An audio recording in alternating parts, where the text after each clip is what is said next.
పురుడు మైలు ఇవన్నీ కూడా ఎందుకు పాటించాలి అనేటువంటి విషయాన్ని మనం ప్రధానంగా తెలుసుకోవాలి. అంటే ఒక కుటుంబంలో ఒక మనిషి గతించారనుకోండి, దాన్ని మైలు అంటున్నాం.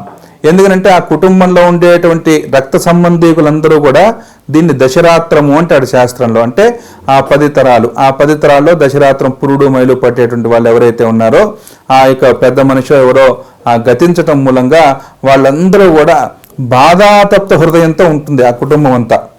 వాళ్ళు ఎటువంటి ఆలోచన, సవ్యమైనటువంటి ఆలోచన చేయలేరు, సరిగ్గా ఆలోచించలేరు. ఎందుకంటే ఆ బాధల్లో నిక్షిప్తమై ఉన్నారు వాళ్ళంతా కూడా.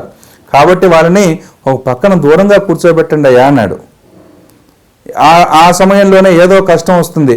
ఆ ఇష్టదైవం ఎవరో ఉంటాడు, నాయన ఏమిట్రా కష్టం దేవుడా అని చెప్పి అంటాం. అయ్యో నువ్వు మైల్లో ఉన్నావు, దేవుణ్ణి ఎట్టా తెలుసుకుంటావు అంటే మనస్సు ఆగుతుందండి. మనస్సుకి ఆత్మకి ఎటువంటి ఆశోచము లేదు.